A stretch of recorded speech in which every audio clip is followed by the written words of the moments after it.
Hello बच्चों, good morning, good afternoon और good evening. आप लोगों का स्वागत है मेरी क्लास में। तो आज बेटे मेरे हम लोग एक और सीए इंटर के लिए मई 2022 वाले एग्जाम के लिए एक और चैप्टर की रिवीजन करने जा रहे हैं। चैप्टर का नाम है बेटे क्या? Clubbing of income. ठीक है। और अमूमन ये वाला जो चैप्टर है ये बच्चों को आता है। नॉर्मल क्लास में काफी अच्छे तरीके से हम लोगों ने ये चैप्टर किया था रेगुलर क्लास में। लेकिन आज की क्लास में मैं आपको कुछ और एडिशनल पॉइंट्स भी बताने वाला हूं इस चैप्टर में। तो एंड तक, लास्ट तक बने रहिएगा। और उससे भी पहले एक रिक्वेस्ट हर वीडियो में मैं आपसे कर रहा हूं कि आप मेरे चैनल को सब्सक्राइब करें, वीडियो को लाइक करें, कमेंट करें और शेयर जरूर करा करें। तो मैं आपके मई 24 के लिए डायरेक्ट टैक्स और इनडायरेक्ट टैक्स की पूरी रिवीजन सीरीज लेकर आ रहा हूं। ऑलमोस्ट अभी मेरे ख्याल से मैंने 4 चैप्टर तक आपके सामने अपलोड किए हुए हैं फुल फ्लेज। और अब क्लबिंग ऑफ इनकम यहां से शुरू हो रहा है। और तो ज्यादा समय वेस्ट ना करते हुए हम लोग इस चैप्टर को शुरू करते हैं बेटे। Clubbing of income chapter number 9 आपके डायरेक्ट टैक्स का। और सेक्शन नंबर 60 टू 65 हम लोग यहाँ पर बात करेंगे। क्लियर है? तो सबसे पहले तो क्लबिंग सर होता क्या है, तो आपने पहले भी पढ़ा हुआ, एक बार और मैं आप लोगों को अच्छे से बताऊं। क्लबिंग का मतलब क्या होता है कि सर क्या होता है कि कोई एक एसएससी है जो कि इतनी इनकम कमा रहा है कि वो जो इनकम का स्लैब रेट है उससे ऊपर जा रहा है। मतलब कि कोई एसएससी जैसे मैं हूं, मेरी इनकम 40 लाख रुपए। तो अब 40 लाख रुपए तो मतलब मैं 30% वाले स्लैब पे आ गया। तो मेरी क्या कोशिश रहती है कि मेरे पास कोई अगर और इनकम आ रही है तो वो इनकम मैं अपने नाम पर रिसीव ना करूं, वो इनकम मैं किसी और के नाम पर रिसीव करूं, ताकि मेरे ऊपर 30% वाली जो टैक्स लाइबिलिटी है वो ना बने, किसी थर्ड पर्सन, कोई और पर्सन के ऊपर वो लाइबिलिटी बने। और मैं जिस पर्सन को वो इनकम ट्रांसफर कर रहा हूं वो पर्सन या तो इनकम टैक्स के स्लैब रेट में ही नहीं आता, या वो बहुत माइनर, बहुत कम इनकम में आता है जहां पर टैक्स बहुत ही कम देना पड़ता है। आया कुछ समझ में? तो एक बार कुछ इस तरीके से बताऊं, जैसे कि कोई पर्सन है मिस्टर एक्स। मिस्टर एक्स की ऑलरेडी 40 लाख रुपए की इनकम है। उस पर्सन ने 20 लाख रुपए के मान लो डिवेंचर्स खरीदे। क्या खरीदे? डिवेंचर्स 10% में। तो बेटे 20 लाख का 10% यानी कि करीब करीब 2 लाख रुपए उस बंदे को डिवेंचर पे क्या मिलने वाला? इंटरेस्ट। क्लियर है? ऑलरेडी 40 लाख की इनकम है, 2 लाख और जुड़ गए। तो 2 लाख का उस बंदे को टैक्स देना पड़ेगा 30%, यानी कि 60,000 रुपए। ठीक है, कितना देना पड़ेगा? 60,000 रुपए। तो यहां पर क्या हुआ, मिस्टर एक्स ने क्या करा, अपने किसी दोस्त को या किसी समझदार बंदे को, कोई अपना बहुत ही जानकार पर्सन, ये जो इनकम है 2 लाख रुपए की वो वाई के नाम पे ट्रांसफर कर दी। एक्स ने क्या किया, जिस कंपनी से डिवेंचर्स लिए थे उस कंपनी से एक एग्रीमेंट बनाया कि भाई डिवेंचर तो मेरे नाम पे रहेंगे, मतलब ये जो 20 लाख के डिवेंचर है वो तो मेरे नाम पे रहेंगे, लेकिन डिवेंचर से आने वाली इनकम आप बैंक अकाउंट में डालो वाई के। क्लियर है? अब वाई के बैंक अकाउंट में हर साल 2 लाख रुपए आ रहा है। और वाई क्या करता है, जैसे 2 लाख रुपए आता है वो उठाकर वो एक्स को दे देता है। हो सकता है एक्स कुछ 10,000 15,000 रुपए का कमीशन दे दे वाई को, या उसका दोस्त है तो शायद वाई एक्स से कुछ भी पैसे ना ले। तो ऐसे में यहां पर जो एक्स है वो अपनी टैक्स लाइबिलिटी से बचने के लिए ये दिमाग लगा रहा था। आया कुछ समझ में बेटे? तो इनकम टैक्स वालों ने क्या किया, ये वाला चैप्टर लेके आए जहां पर उन्होंने बोला कि अगर कोई ऐसी हरकत करता है तो फिर उसकी इनकम जो है, जो ट्रांसफरर ने अपनी इनकम ट्रांसफर की है, जिसको ट्रांसफर की होगी उसको हम बोलेंगे ट्रांसफरी। तो ट्रांसफरी वाली इनकम जो है वो क्लब हो जाएगी किसकी इनकम में? ट्रांसफरर की इनकम में। आया समझ में? तो बेटे असल में ये चैप्टर क्या है, ये जो सेक्शन नंबर 60 टू 65 है, यहां पर अलग अलग टॉपिक्स है। जैसे कि यहां लिखा हुआ है transfer of income without transferring the assets. मैंने अभी आपको क्या बताया इस एग्जांपल में कि एसेट्स 20 लाख रुपए वाला डिवेंचर एक्स के ही नाम पे, लेकिन वहां से आने वाली इनकम को एक्स ने ट्रांसफर कर दिया वाई को। ठीक है? जब सरकार ने देखा कि ऐसा कुछ हो रहा है तो सरकार ये वाला सेक्शन लेके आई, सेक्शन नंबर 60, कि भाई अगर कोई पर्सन अपनी इनकम ट्रांसफर करेगा विदाउट ट्रांसफर ऑफ एसेट्स तो फिर ऐसी सिचुएशन में वो बंदे की इनकम को क्लब कर दिया जाएगा। ठीक है। अब आपको पता है ना, जब भी कोई नया कानून आता है तो नया कानून आते ही उस कानून की तोड़ भी निकल जाती है, और आप ही माहिर लोग जब सीए बनोगे तो आप ही लोग इस तोड़ को निकालोगे। तो लोगों ने सोचा यार अब तो इनकम ट्रांसफर कर नहीं सकते, तो अब एक दूसरा पैतरा अपनाया। दूसरा पैतरा क्या अपनाया? रिवोकेबल ट्रांसफर और इररिवोकेबल ट्रांसफर।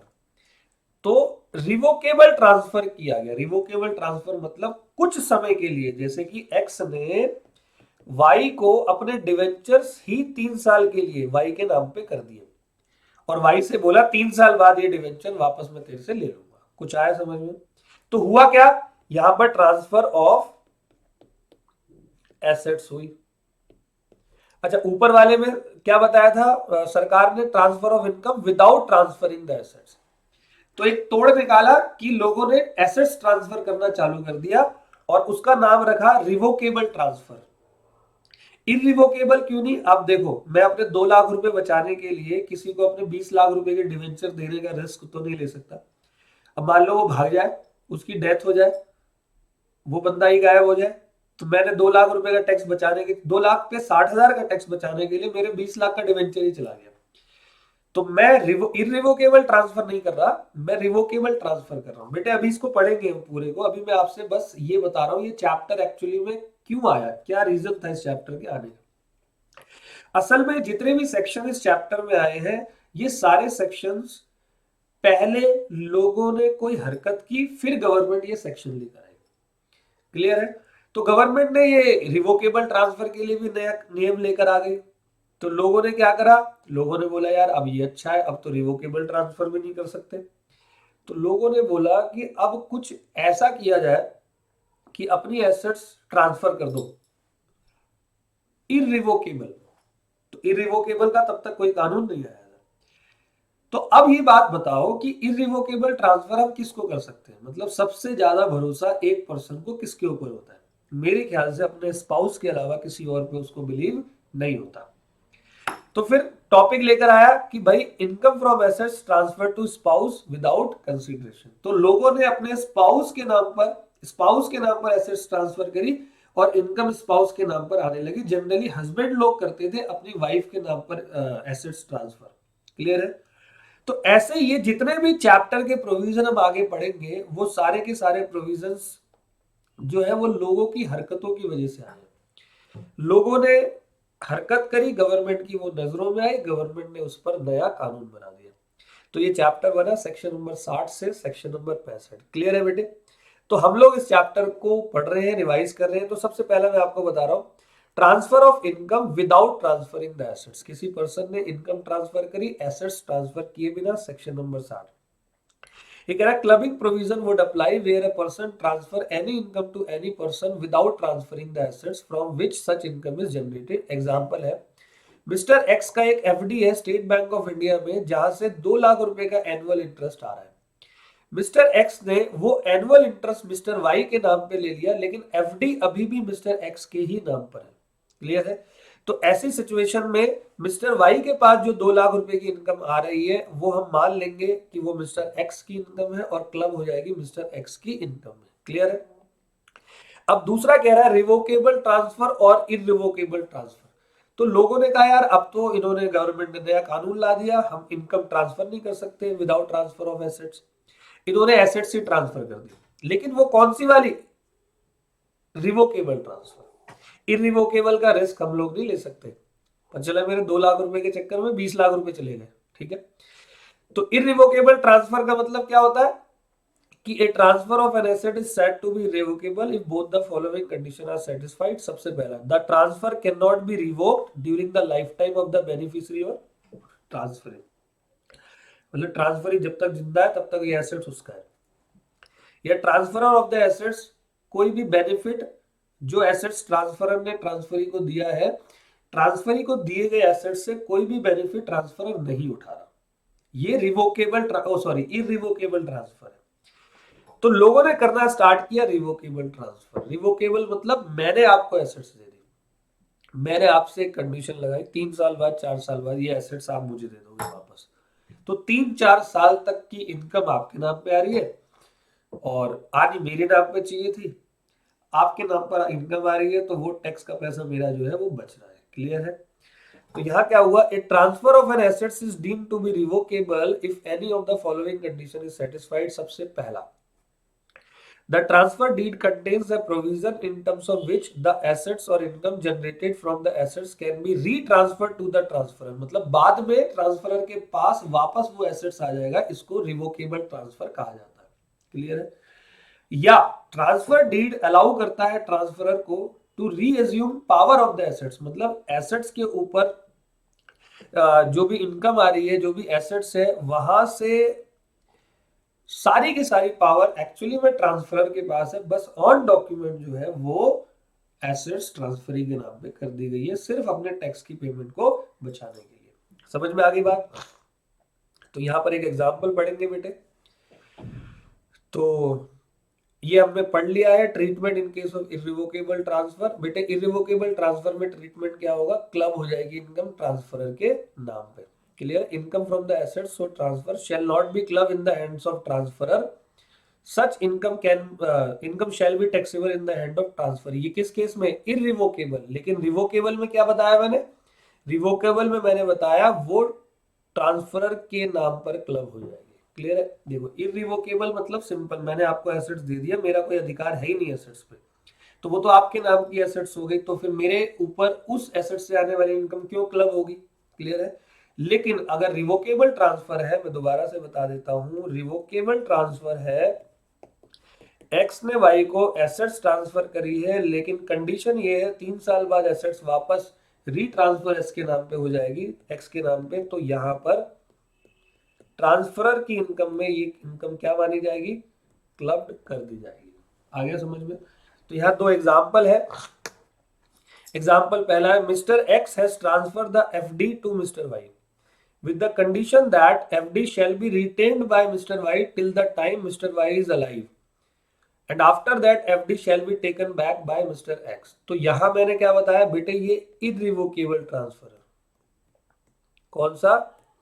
इररिवोकेबल। तो यहां क्लबिंग प्रोविजन अप्लाई नहीं होगा। लेकिन मान लो अगर ऊपर वाले एग्जांपल में mister x had reserve a right to get back the FD और the income generated from the FD during the life time of mister y, then such transfer would be deemed as revocable transfer and clubbing provision would apply in such case। Resultantly, income from the FD shall be taxable in the hand of Mr. X, that is transfer। समझ में आ गया जी?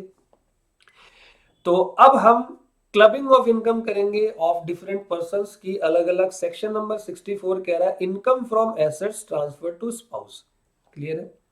तो government ने क्या किया, देखा कि लोग अब जो है रिवोकेबल ट्रांसफर भी लोगों ने बंद कर दिया क्योंकि उसके लिए कानून आ गया, तो लोगों ने अब नया पैतरा अपनाया, लोगों ने इररिवोकेबल ट्रांसफर किया, वो भी किसके नाम पर? अपने स्पाउस के नाम पर। क्यों? क्योंकि स्पाउस उसका सबसे भरोसेमंद पार्टनर होता है, उनको पता है मेरा पैसा कहीं नहीं जा रहा। तो ये भी गवर्नमेंट ने बैन कर दिया।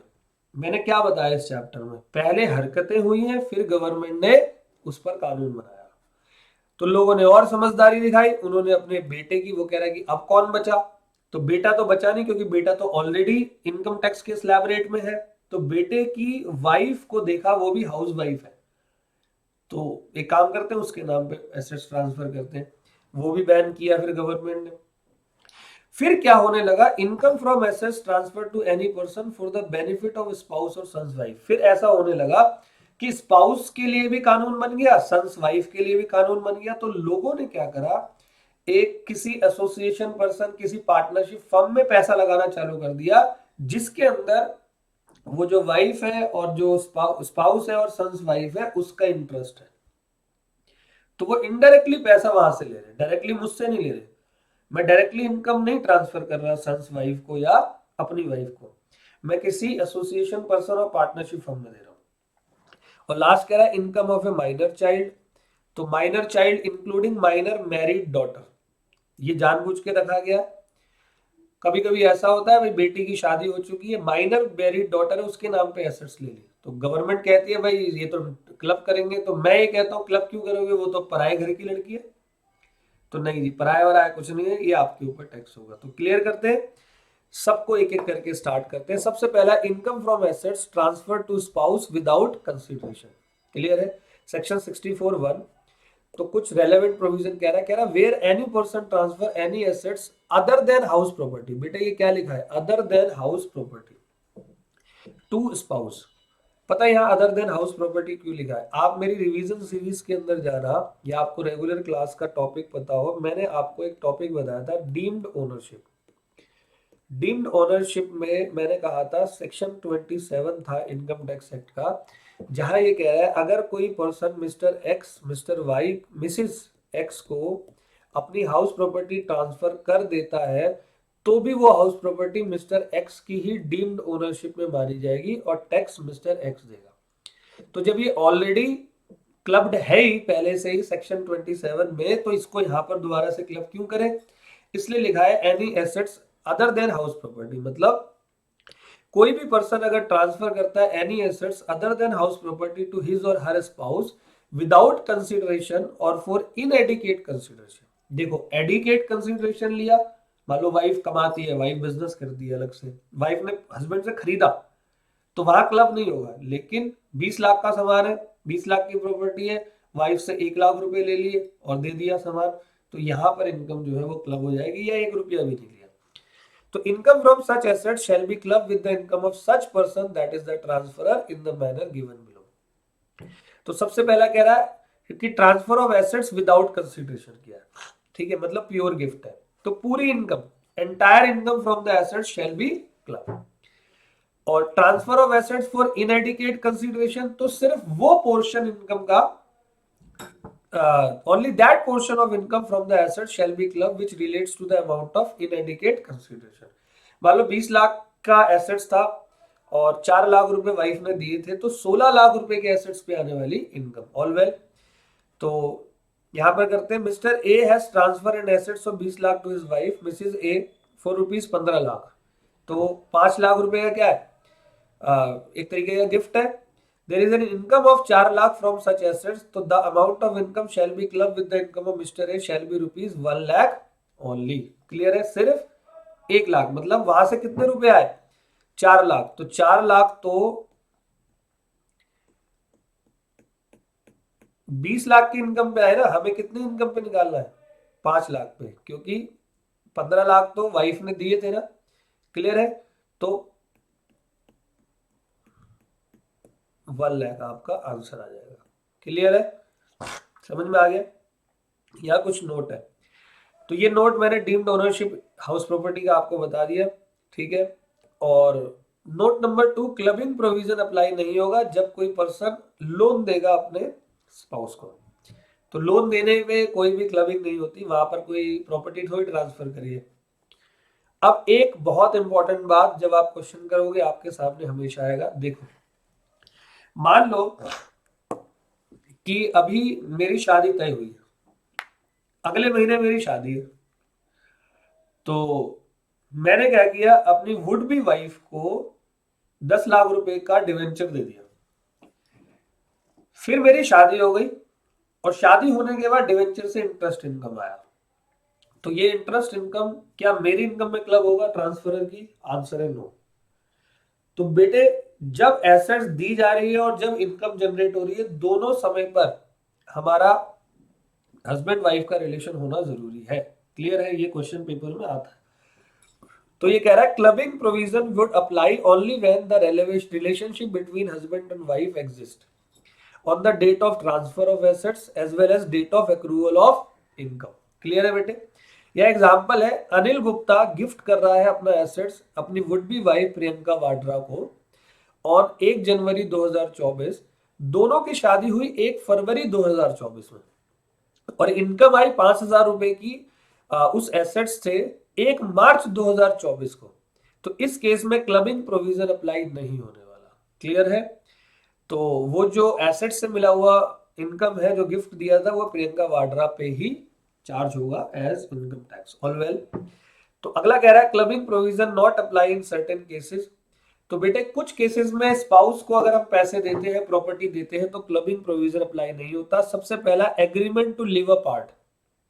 अब आप खुद सोचो कि आज मेरी वाइफ के साथ मेरा डिवोर्स हो रहा है, तो डिवोर्स अभी हुआ नहीं है, वाइफ ने कंडीशन रखी है कि भाई अगर आप मुझे 20 लाख रुपए के अपने डिवेंचर्स मेरे नाम कर देते हो तो मैं अभी डिवोर्स पेपर पे साइन करूंगी।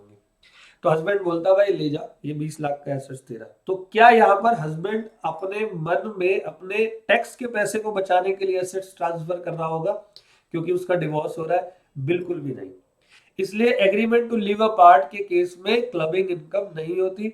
और अगर एडिकेट कंसीडरेशन, मैंने मान लो 20 लाख का एसेट्स है और वाइफ ने 20 लाख रुपए पूरे दिए हैं, तो वहां पर क्लबिंग प्रोविजन एप्लीकेबल नहीं होता है। क्लियर है बेटे? अब बेटे ये कह रहा है assets invested by spouse in business, income from such business to be club. अब क्या हुआ, एक्स ने अपने स्पाउस वाई को एसेट्स दिया, वाई ने उस एसेट्स को जो है वो इन्वेस्ट कर दिया। या तो इन्वेस्ट करा होगा किसी पार्टनरशिप फर्म में या किसी अदर बिजनेस में। तो जब ये पैसा इन्वेस्ट किया होगा तो वाई यानी कि वाइफ को कुछ इनकम यहां से मिली होगी। बेटे मेरे ये इनकम भी मानी जाएगी कि ये इनकम किसकी है? मिस्टर एक्स की, क्योंकि एसेट्स किसने दिया था? मिस्टर एक्स ने। तो ये यहां से आने वाली इनकम भी क्लब होगी मिस्टर एक्स यानी कि हस्बैंड के नाम पर। क्लियर है? और यही टॉपिक सन्स वाइफ के लिए भी एप्लीकेबल होता है। दोनों के लिए सेम टॉपिक है, स्पाउस के लिए भी और सन्स वाइफ के लिए भी। ध्यान से सुनना। केस 1 कहता है amount is invested in A proprietary business. मतलब एक्स ने अपनी वाइफ वाई को पैसे दिए और कोई एसेट्स दी मान लो, या पैसे ही दे दो, चलो 5 लाख रुपए दिए, तो वाई ने वो 5 लाख रुपए किसी बिजनेस में डाल दिए, प्रोप्राइटरी बिजनेस में। तो उस 5 लाख रुपए से आने वाली इनकम जो है वो हस्बैंड के नाम पर क्लब हो जाएगी। क्लियर है? अब क्या कहते हैं यहां पर, कह रहा where any assets has been transfer by a person to his और her spouse without adequate consideration and such assets has been invested by the spouse in a proprietary business, then income from such business shall be clubbed in the income of transferor. तो clubbed income क्या होगी? तो clubbed income इनको is equal to total income of the business. Business की total income मान लो 20 lakh, multiply कर दो amount invested by the transferee in the business, मान लो 5 लाख इन्वेस्ट किया या 1 लाख इन्वेस्ट करा on the first day of April, ठीक है, divide by total amount invested in the business. उन्होंने पूरे बिजनेस के अंदर टोटल अमाउंट जो है जितना भी इन्वेस्ट किया उससे डिवाइड कर दो, आपकी क्लब इनकम निकल जाएगी। क्लियर है? रिपीट कर रहा हूं, बिजनेस की total income multiply amount invested by the transferee in the business as on 1 April of the previous year out of assets receive from the spouse for inadequate consideration divide by total amount invested in the business. मान लो spouse का total amount business में 10 लाख रुपए invested था, income उसकी 1 लाख रुपए आई है, ठीक है, इस प्रीवियस ईयर में। तो 20 lakh into 1 lakh 20 divide by 10 यानी कि 2 लाख रुपए जो है वो क्लब हो जाएगी यहां पर। क्लियर है बेटे?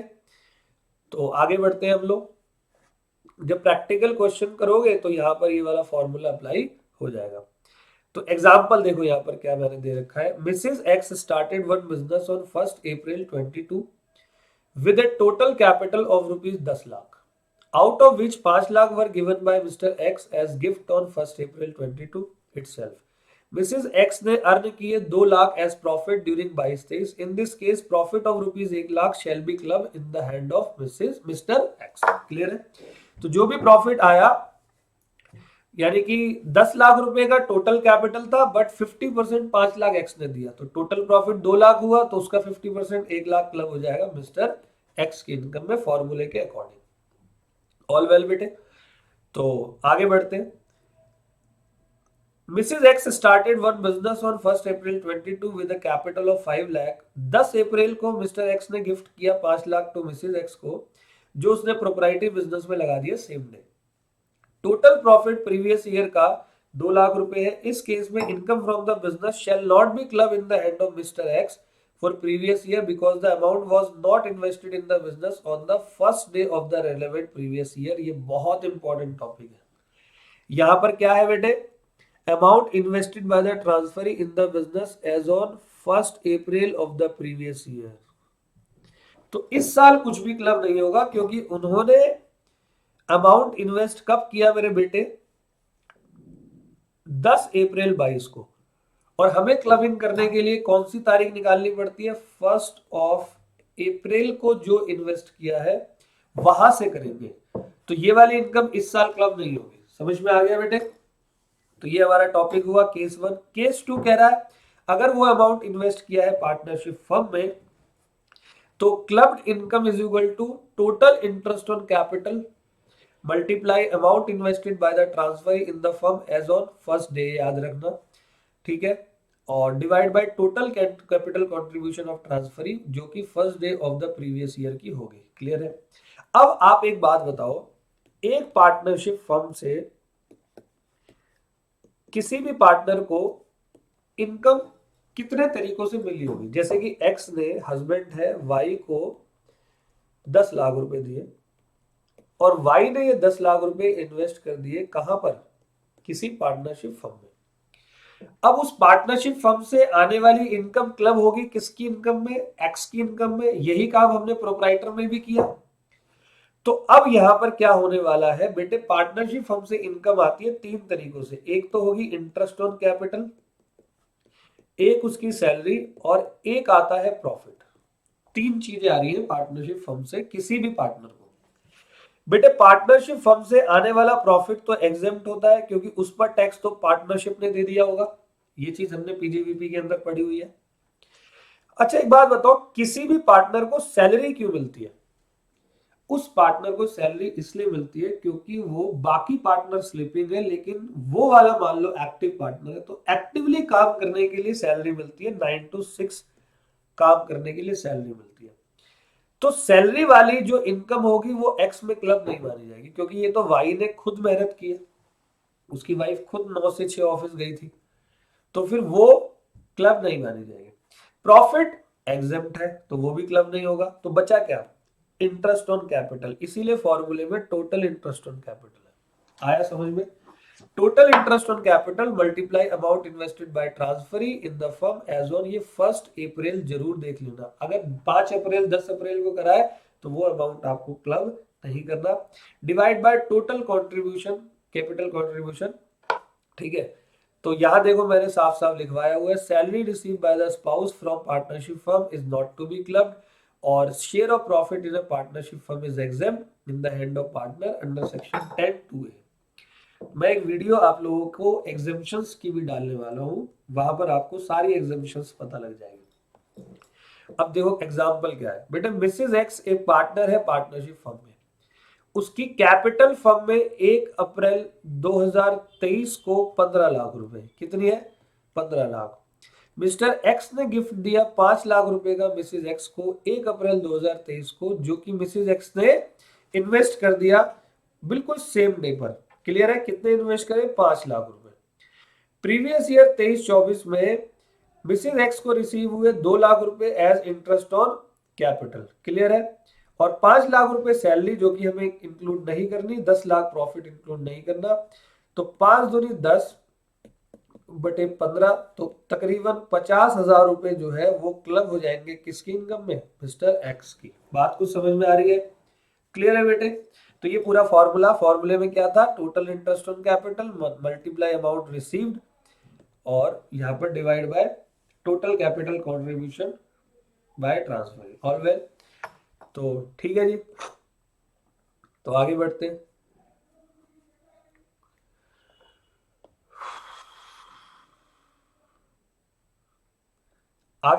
अब asset sold by spouse, capital gain to be clubbed. अब ये भी बड़ा अच्छा है।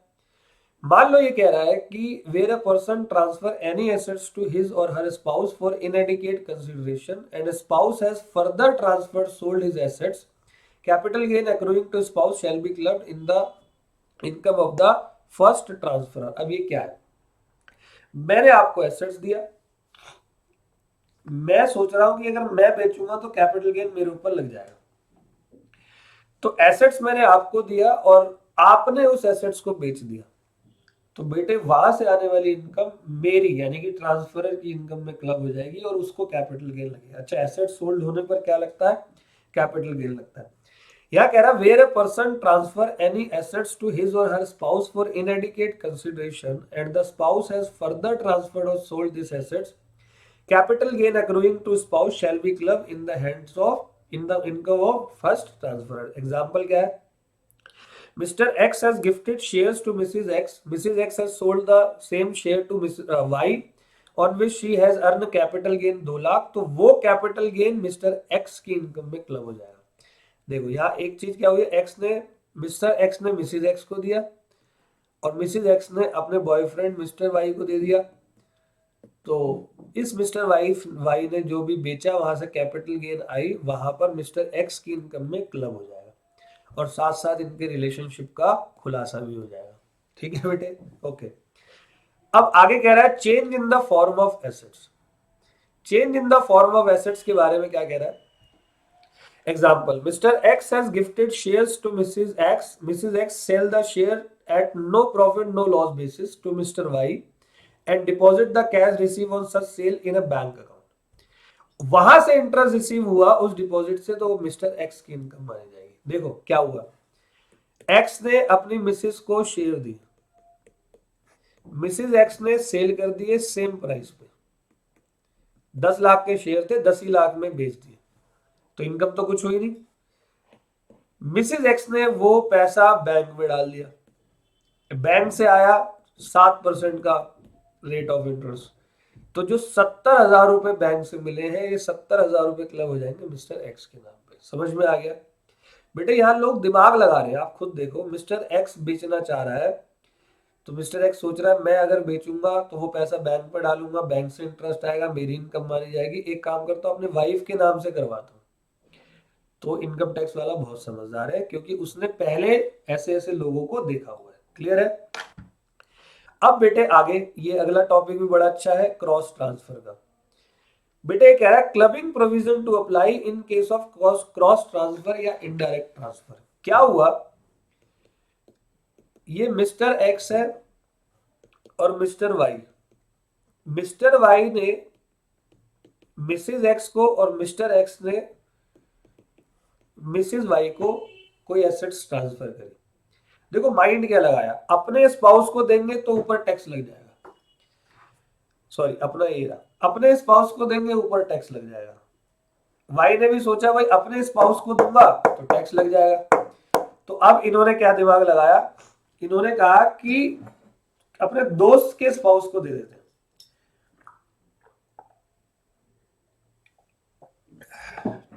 या मान लो मिस्टर वाई एक्स का साला है और मिसिज एक्स मिस्टर वाई की बहन है, तो इन्होंने क्रॉस ट्रांसफर करा। तो ध्यान से सुनना, अगर क्रॉस ट्रांसफर होगा मतलब मिस्टर वाई ने एक्स को जो भी अमाउंट दिया है वो क्लब हो जाएगा मिस्टर एक्स की इनकम में, एक्स ने मिसिज वाई को जो दिया वो क्लब हो जाएगा मिस्टर वाई की इनकम में।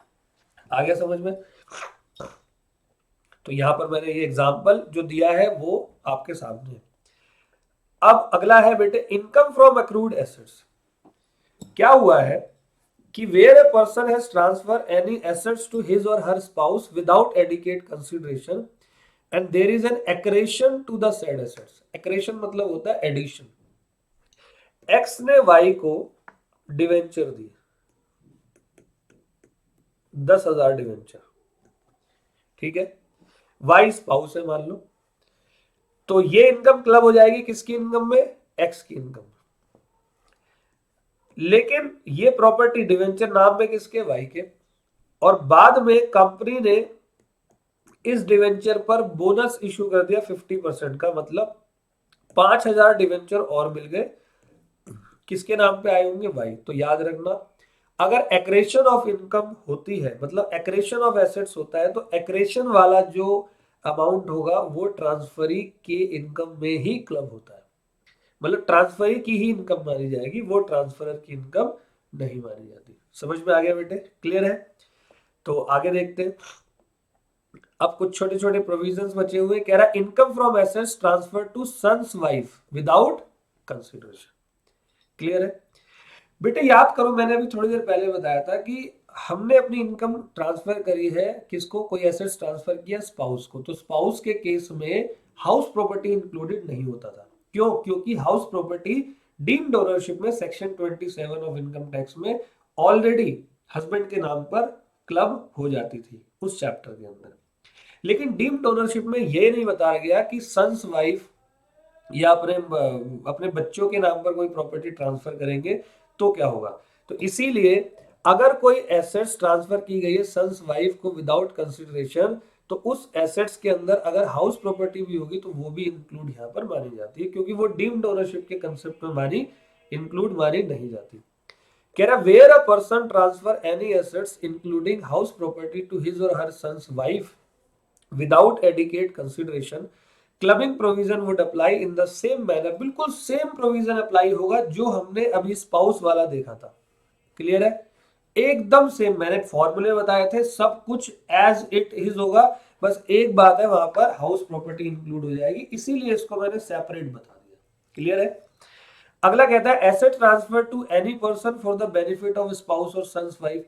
अब यहां क्या हुआ कि गवर्नमेंट स्पाउस के लिए भी कानून ले आई, सन्स वाइफ के लिए भी कानून ले आई।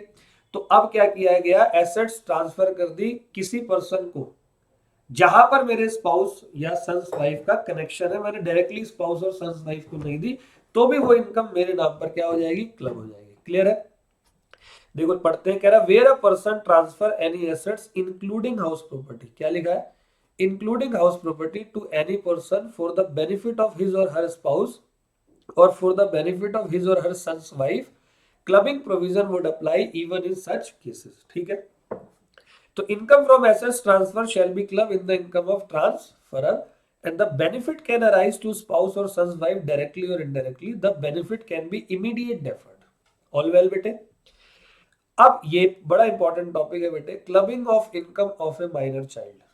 तो माइनर चाइल्ड को अगर कोई इनकम दी गई है तो वो इनकम हम लोग क्लब कर रहे हैं किसके, जिन्होंने ट्रांसफर करी, हस्बैंड ने, वाइफ ने, मतलब मम्मी ने या पापा ने, जिन्होंने भी दी है। क्लियर है? अब ये क्या है, सबसे पहली बात तो ये है कि माइनर अगर कोई इनकम अपनी पर्सनल स्किल से कमा कर लाता है तो वो इनकम क्लब नहीं होती। ठीक है? और माइनर अगर डिसेबल होता है तो डिसेबल वाले पर इनकम, डिसेबिलिटी की इनकम क्लब नहीं होती। इसके अलावा बाकी किसी भी माइनर को इंक्लूडिंग मैरिड डॉटर, उसको कोई इनकम ट्रांसफर करी गई है, कोई प्रॉपर्टी ट्रांसफर की गई है, तो बेटे हस्बैंड और वाइफ दोनों में से जिसकी टोटल इनकम हायर होगी, जिसकी टोटल इनकम हायर होगी, उसकी इनकम में माइनर की इनकम को क्लब कर दिया जाएगा। कह रहा income of a minor child shall be club in the hand of father और mother whose total income is higher before such clubbing. फिर कहता है in case the parents are divorced, अब दोनों डिवोर्स है तो बच्चा जिसके साथ रह रहा है उसकी इनकम में क्लब हो जाएगा। Income shall be club in the hand of mother और फादर, जिसके साथ माइनर चाइल्ड रहता है, जो माइनर चाइल्ड को मेंटेन करता है। कह रहा where a minor attain majority, अब माइनर ने मेजोरिटी अटेन कर ली है during the relevant previous year, only the income earn before the date of attaining majority shall be club.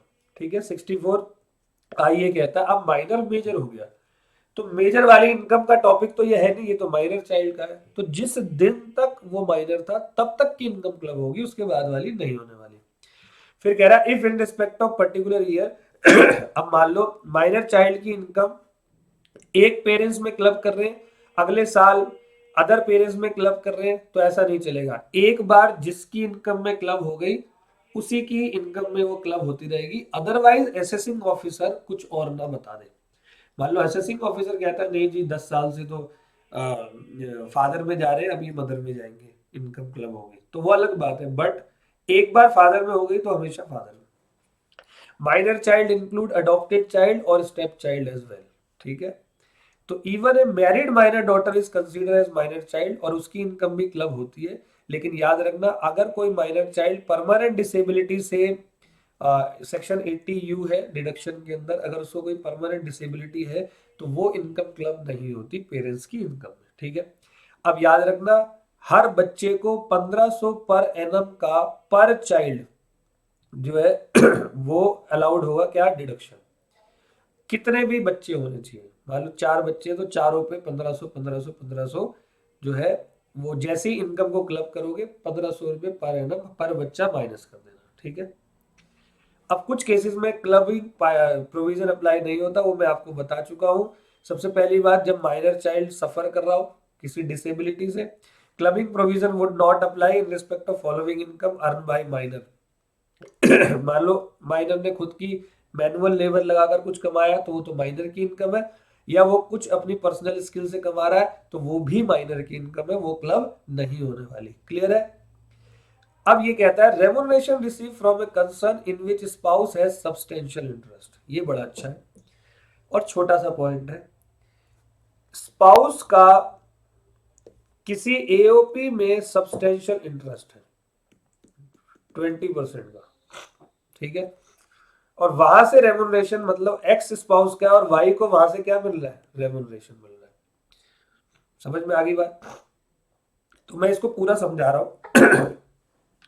मान लो किसी कंसर्न के अंदर मैं जॉब करता हूं, या मैं पार्टनर हूं, या मैं मेरा सब सिंपल एक वर्ड में बोले सब्सटेंशियल इंटरेस्ट है, तो उस कंसर्न से मुझे पैसे मिलने वाले। अब मैं टेंशन में हूं, मैंने कहा यार पैसे मेरे को मिलेंगे तो मेरे को देना पड़ेगा टैक्स। एक काम करो, ये पैसा मुझे मत दो, ये पैसा मेरी वाइफ को दे दो। तो मेरी वाइफ को अगर आप पैसे दोगे तो पैसे तो घर पे ही आने, और मेरी वाइफ इनकम टैक्स में बिलो आती है स्लैब रेट से, तो मेरे ये टैक्स के पैसे बच जाएंगे। क्लियर है। तो मेरा सब्सटेंशियल इंटरेस्ट है कंसर्न में। सब्सटेंशियल इंटरेस्ट क्या होता है, जहां पर मेरा 20% तक का, देखो मैंने यहाँ हाईलाइट किया हुआ है, टोटल वोटिंग पावर है। अगर कंपनी की बात करूं या प्रॉफिट शेयर पार्टनरशिप फर्म है तो प्रॉफिट शेयर मुझे 20% से ज्यादा मिल रहा है, तो सब्सटेंशियल इंटरेस्ट माना जाएगा। क्लियर है। तो बेटे ऐसे केस में वाइफ को मिलने वाली इनकम उस कंसर्न से जहां पर मेरा सब्सटेंशियल इंटरेस्ट है वो इनकम क्लब हो जाएगी मेरी इनकम में। क्लियर है। लेकिन नहीं होगी क्लब अगर उसी कंसर्न उसी ऑर्गेनाइजेशन में मेरी वाइफ एज प्रोफेशनल अपनी सर्विसेज देती है। मान लो वो चार्टर्ड अकाउंटेंट है और उसको वहां से 1.5 लाख रुपए एक महीने का मिला, साल का मान लो 18 लाख रुपए मिला, तो वो 18 लाख रुपए मेरी इनकम में क्लब नहीं माना जाएगा, क्योंकि उसने अपनी खुद की सर्विसेज दी है वहां से उस कंसर्न से। समझ में आ गया। लेकिन मान लो मेरी वाइफ हाउस वाइफ है, पढ़ी लिखी नहीं है, एजुकेटेड नहीं है, और वो, मैं ये नहीं कह रहा पढ़े लिखे एजुकेटेड लोग अच्छे नहीं होते, मैं ये कह रहा हूं कि वो उस कैपेसिटी में काम नहीं करती जहां पर कंसर्न उस कंपनी के अंदर या पार्टनरशिप फर्म में काम होता है, तो वो इनकम मेरी इनकम में क्लब हो जाएगी। क्लियर है। अब क्या हो रहा है, मान लो कि दोनों दोनों ही पर्सन का सब्सटेंशियल इंटरेस्ट है, तो ऐसे में वहां से आने वाली इनकम क्लब होती है उसकी इनकम में जिसकी इनकम हाइयर हो, हस्बैंड की हाइयर हो या वाइफ की, जिसकी हाइयर हो उसकी इनकम में क्लब हो जाएगी। क्लियर है बेटे। तो ओके बेटे, ये आपको एग्जाम्पल पढ़ना है। अब ये कहता है conversion of self acquired property into common property of HUF. ये बड़ा अच्छा पॉइंट है, जरा ये समझना। इसको मैं पूरा का पूरा एग्जाम्पल यही समझा देता हूं। मान लो एक हिंदू अनडिवाइडेड फैमिली है। एचयूएफ आपको पता है मेंबर्स होते हैं। एचयूएफ का कोई एक मेंबर है और मेंबर का नाम है मिस्टर एक्स। मिस्टर एक्स की एक सेल्फ एक्वायर्ड प्रॉपर्टी, सेल्फ मतलब अपने पैसों की प्रॉपर्टी, एचयूएफ की नहीं, मिस्टर एक्स के अपने नाम की कोई प्रॉपर्टी है। तो उस प्रॉपर्टी से इनकम आ रही है। अब मिस्टर एक्स सोच रहा है यार ये इनकम पे टैक्स मुझे देना पड़ेगा और ज्यादा टैक्स बनेगा, लेकिन अगर यही इनकम एचयूएफ के नाम पर आए तो एचयूएफ के एक्सपेंसेस बहुत ज्यादा होते हैं, तो बुक्स ऑफ अकाउंट में वो एक्सपेंसेस ज्यादा शो करके इनकम को कम कर दिया जाएगा और टैक्स भी कम जाएगा। तो मिस्टर एक्स ने क्या किया, वो प्रॉपर्टी एचयूएफ के नाम पर ट्रांसफर कर दी। क्या कर दी, एचयूएफ के नाम पर ट्रांसफर कर दी, सिर्फ एक कारण के लिए कि वहां पर मुझे इनकम टैक्स नहीं देना पड़ रहा। तो बेटे अगर ऐसा कुछ हुआ, सेल्फ एक्वायर्ड प्रॉपर्टी एचयूएफ के नाम पर ट्रांसफर करी, तो उस प्रॉपर्टी से आने वाली इनकम क्लब हो जाएगी मिस्टर एक्स के ही नाम पर। लेकिन ये तब तक होगा जब तक एचयूएफ का पार्टीशन नहीं होता। लेकिन मान लो कि एचयूएफ का हो गया पार्टीशन, तो एचयूएफ के पार्टीशन के बाद उस प्रॉपर्टी, मान लो 50 लाख की प्रॉपर्टी थी, इस मिस्टर एक्स को पार्टीशन के बाद मिले उस प्रॉपर्टी से 25 लाख रुपए और 5 लाख मिले उसकी वाइफ को, और बाकी के 20 लाख अदर मेंबर्स को मिल गए। तो पार्टीशन के बाद सिर्फ उसको और उसकी वाइफ को मिले वाले जो पैसे हैं वो क्लब होगा मिस्टर एक्स की इनकम में, और बाकी का पैसा 20 लाख क्लब नहीं होगा।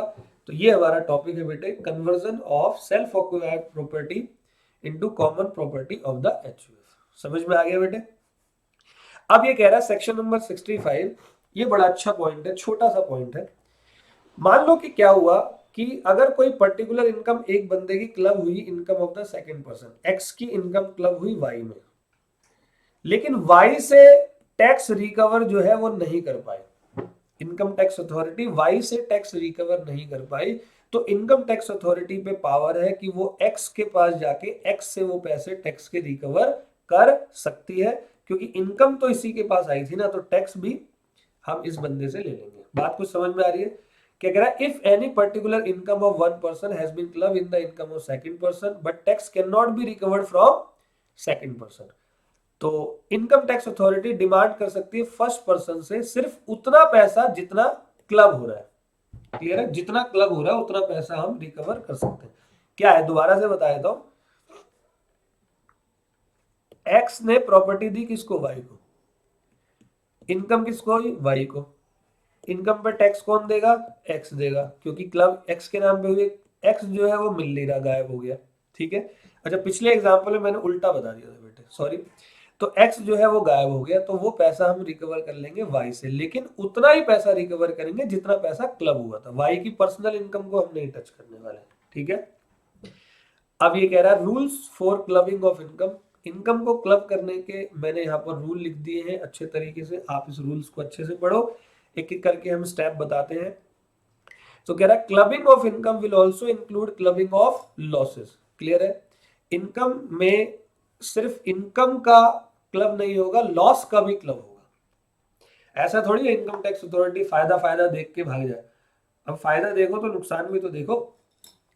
कह रहा है income shall be clubbed in the following manner. Step number 1, calculate करो इनकम और loss in the hands of recipient as if it is the income of the recipient. All deduction under the relevant head will be allowed while calculating the income. ठीक है। पहला रेसिपिटेंट के हाथ में सारी income, आप उसकी इनकम को कैलकुलेट कर लो पहले। स्टेप नंबर 2, द इनकम और लॉस कैलकुलेटेड एज अबव। जो यहां पर इनकम कैलकुलेट करी, ये रेसिपिटेंट मतलब एक्स ने वाई को प्रॉपर्टी दी थी, पहले वाई की इनकम को आप कैलकुलेट कर लो, फिर बाद में जो इनकम आई उसको क्लब कर दो, किसमें? एक्स के नाम पे, यानी कि ट्रांसफरर के नाम पे। और उसके बाद मान लो कोई माइनर चाइल्ड है, तो 1500 रुपए पर एनम की सेक्शन 1032 के अकॉर्डिंगली उसको क्या दे दो? एग्जेम्पशन दे दो।